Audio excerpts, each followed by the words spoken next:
السلام علیکم میرے پیارو دوستو، یہ واقعہ حضرت بلال پر ہونے والے ظلم و ستم کا، جب حضرت بلال رضی اللہ تعالی عنہ نے کلمہ پڑھا اور پیارے آقا محمد مصطفیٰ صلی اللہ علیہ وسلم پر ایمان لے آئے، اس کے بعد حضرت بلال رضی اللہ تعالی عنہ کا مالک کس طرح ان پر ظلم کرتا تھا۔ آپ کو تپتی ہوئی زمین پر لٹا دیا جاتا تھا جو کہ تابہ کی طرح گرم ہوتی تھی، اس کے بعد آپ کے اوپر ایک بڑا سا پتھر رکھ دیا جاتا تھا اور کس طرح آپ کے پیروں میں رسی ڈال کر مکہ کی گلیوں میں گھمایا جاتا تھا۔ پورا واقعہ سن کر آپ کی آنکھوں میں آنسو آ جائیں گے۔ آپ سے گزارش ہے کہ اس واقعہ کو پورا ضرور دیکھیں۔ میرے پیارو دوستو، امید کرتا ہوں کہ آپ ایمان اور تقوی کی بہترین حالت میں ہوں گے۔ ویڈیو شروع کرنے سے پہلے نئے آنے والے تمام دوستوں سے ریکویسٹ ہے کہ ہمارے چینل کو سبسکرائب کریں۔ ایک رات اللہ کے نبی حضرت محمد صلی اللہ علیہ وسلم مکہ شہر کی ایک گلی سے گزر رہے تھے، تبھی آپ نے ایک گھر سے کسی آدمی کے رونے کی آواز سنی۔ آواز میں اتنا درد تھا کہ آپ اس شخص کے پاس جانے سے خود کو نہیں روک پائے۔ آپ اس گھر کے اندر گئے تو دیکھا کہ ایک نوجوان جو کہ حبشی تھا وہ چکی پیس رہا تھا اور رو رہا تھا۔ یہ دیکھ کر آپ صلی اللہ علیہ وسلم نے اس سے رونے کی وجہ پوچھی تو اس نے بتایا کہ میں ایک غلام ہوں، سارا دن اپنے مالک کی بکریوں کو چراتا ہوں،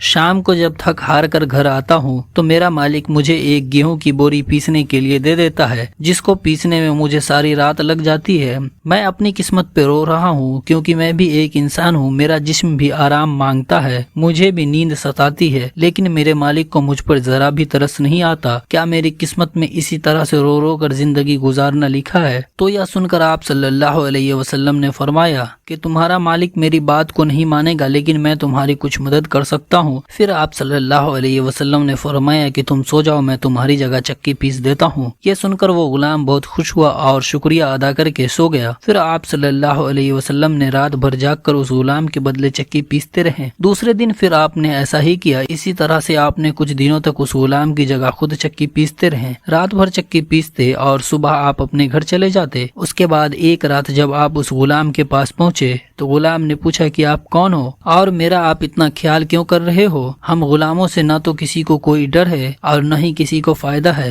یہ سن کر پیارے آقا صلی اللہ علیہ وسلم نے فرمایا، یہ سب میں انسانی ہمدردی کی وجہ سے کر رہا ہوں، اس کے علاوہ مجھے تم سے کوئی غرض نہیں۔ اس غلام نے پھر پوچھا آپ ہو کون؟ اس کے بعد آپ صلی اللہ علیہ وسلم نے فرمایا، کیا تم نے سنا ہے کہ مکہ شہر میں ایک شخص ہے جو خود کو اللہ کا نبی کہتا ہے؟ اس نے کہا کہ ہاں میں نے سنا ہے، اس کا نام محمد ہے۔ پھر آپ صلی اللہ علیہ وسلم نے فرمایا کہ ہاں میں وہی محمد ہوں۔ یہ سنتے ہی حضرت بلال رضی اللہ تعالی عنہ نے کہا کہ اگر آپ وہی محمد ہیں تو مجھے اپنا کلمہ پڑھا دیجئے، کیونکہ بے شک آپ اللہ کے نبی ہو۔ اس کے بعد حضرت بلال رضی اللہ تعالی عنہ کلمہ پڑھ کر اسلام میں داخل ہو گئے۔ میرے پیارو دوستو، اس کے بعد یہ بات جب حضرت بلال کے مالک کو پتہ چلی کہ میرے غلام نے محمد مصطفیٰ کا کلمہ پڑھ لیا ہے تو اس نے اس غلام یعنی حضرت بلال رضی اللہ تعالی عنہ کو پہلے سے بھی زیادہ دکھ اور تکلیف دینا شروع کر دیا۔ حضرت عصار بن صادق رضی اللہ تعالی عنہ کہتے ہیں کہ میں رہنے والا تو مدینے کا تھا، لیکن ایک بار جب میں مکہ گیا تو دیکھا کہ ایک کالے رنگ کے شخص کو کھجور کی رسی میں کچھ لوگوں نے باندھ رکھا ہے اور مکہ کی گلیوں میں اسے گھسیٹ رہے ہیں۔ پھر میں ان کے پاس گیا اور ان سے پوچھنے لگا کہ یہ شخص کون ہے اور تم ان پر اتنا ظلم کیوں کر رہے ہو؟